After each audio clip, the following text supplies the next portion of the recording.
Assalamualaikum kepada Dr. Emilda dan rakan-rakan. Kami daripada Grup 8 dan kami akan membentangkan tentang ulasan artikel yang telah dipilih.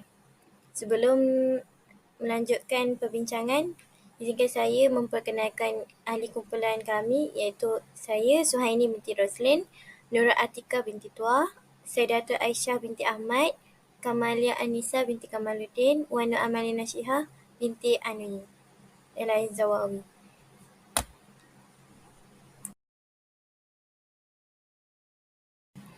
Tiga agenda utama yang akan dikupas oleh kumpulan kami ialah pendapatan negara, faktor pelarian datang ke Malaysia dan kesan melindungi pelarian terhadap ekonomi negara. Artikel ini diterbitkan pada 24 Jun 2023 oleh Muhammad Arsyad, Muhammad Ramlan dan Muhammad Fazil Abdul Batau. Artikel yang dipilih adalah bertajuk Impak Melindungi Pelarian Terhadap Ekonomi Malaysia. Di dalam artikel ini, pengarang berkongsi tentang faktor-faktor yang menyebabkan pelarian datang ke Malaysia dan juga impak melindungi mereka terhadap ekonomi negara dari aspek dasar fiskal, pasaran buruh dan keluaran dalam negara kasar. Secara amnya, pelarian yang berada di Malaysia tidak dibenarkan memasuki pasaran buruh dalam pelbagai sektor ekonomi. Sekatan itu dikenakan kepada semua populasi pelarian di Malaysia termasuklah Rohingya walaupun kebanyakan mereka tinggal di kawasan bandar. Walau bagaimanapun, pelarian di Malaysia dikesan dalam memasuki sektor tidak formal dengan melakukan pelbagai pekerjaan dan aktiviti untuk menjana pendapatan.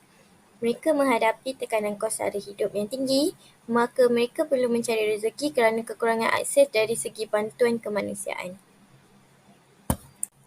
Definisi KDNK. Keluaran dalam negara kasar ialah jumlah nilai barang akhir dan perkhidmatan yang dikeluarkan oleh faktor pengeluaran dalam sesebuah negara dalam tempoh 1 tahun. KDNK menghitung nilai output yang dihasilkan oleh faktor pengeluaran dalam negara bagi jangka masa setahun tanpa mengira faktor pengeluaran tersebut milik negara itu atau milik negara asing.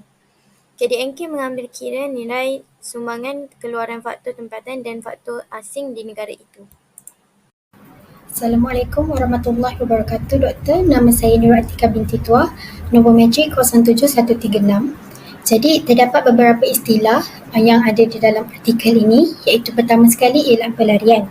Pelarian merupakan seseorang yang melarikan diri ke negara asing untuk mendapatkan perlindungan daripada ditahan oleh pemerintah di negaranya sendiri. Istilah kedua ialah pasaran buruh. Pasaran buruh merupakan tempat pertemuan penawaran dan permintaan ekonomi iaitu jumlah pekerjaan tersedia dan dilaksanakan ketimbangan dengan jumlah bayaran upah, gaji dan cukai yang dikenakan. Dan istilah ketiga ialah dasar fizikal iaitu dasar yang melibatkan hasil percukaian dan perbelanjaan kerajaan. Assalamualaikum Doktor, nama saya Saidatul Aisyah binti Ahmad, nombor matrik 07119. Hari ini saya akan membentangkan tentang faktor-faktor datangnya pelarian ke Malaysia. Faktor pertama ialah peperangan. Sesebuah negara yang mengalami peperangan dan rakyatnya akan meminta perlindunganlah daripada negara lain akibat daripada ramai yang terkorban, jadi mereka melarikan diri untuk menerima perlindungan. Sebagai contoh, kita boleh tengok negara Bosnia. Negara Bosnia mengalami peperangan akibat daripada konflik senjata. Jadi ramai rakyat mereka yang terkorban. So, pelarian Bosnia melarikan diri ke Malaysia untuk menerima perlindungan dan tempat tinggal. Seterusnya, isu politik. Sebagai contoh, kita boleh tengok negara Kemboja. Negara Kemboja berlakunya peristiwa Khmer Rouge akibat daripada Perdana Menteri mereka sendiri, iaitu pada tahun 1925. Perdana Menteri mereka sangat kejam, membunuh, menindas rakyat-rakyat mereka sendiri. Sangat besar jumlah rakyat Kemboja yang terbunuh. Jadi pelarian Cham ni, mereka melarikan diri ke Malaysia untuk mengelakkan diri daripada dibunuh dan mereka meminta bantuan perlindungan dan tempat tinggal daripada negara Malaysia. Seterusnya, penganiayaan dari segi agama dan juga kaum. Contohnya kita boleh tengok negara Myanmar. Pemimpin negara Myanmar tidak menerima rakyat yang beragama Islam dan majoriti rakyat beragama Islam daripada bangsa Rohingya.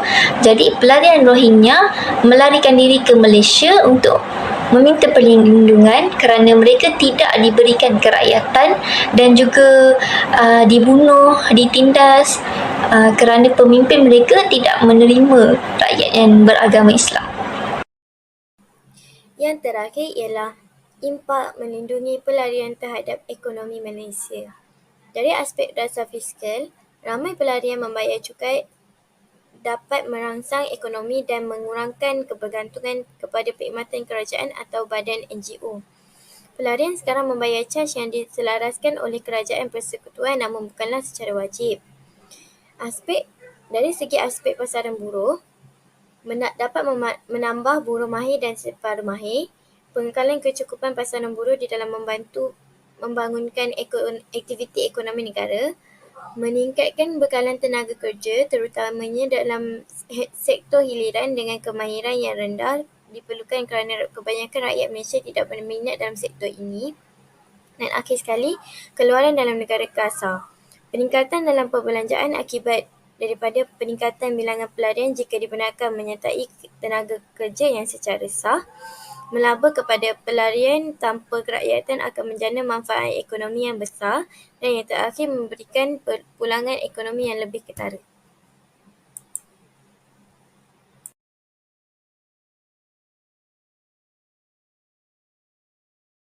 Assalamualaikum warahmatullahi wabarakatuh, Dr. Imelda. Nama saya Kamalia Anissa binti Kamaluddin dan saya akan membentangkan impak negatif melindungi pelarian terhadap ekonomi Malaysia.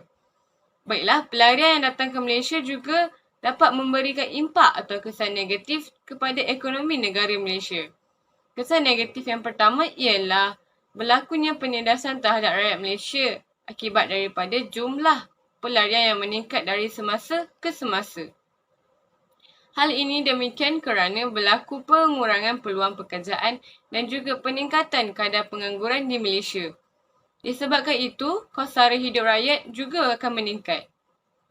Kesan negatif yang kedua pula ialah ia dapat membesarkan bocoran dalam aliran pusingan pendapatan negara. Hal ini kerana perbelanjaan kerajaan akan meningkat bagi menanggung kos kebajikan pelarian. Hal ini berlaku disebabkan tujuan pelarian datang ke negara asing atau negara Malaysia adalah untuk mendapatkan perlindungan daripada ditahan oleh pemerintahnya sendiri.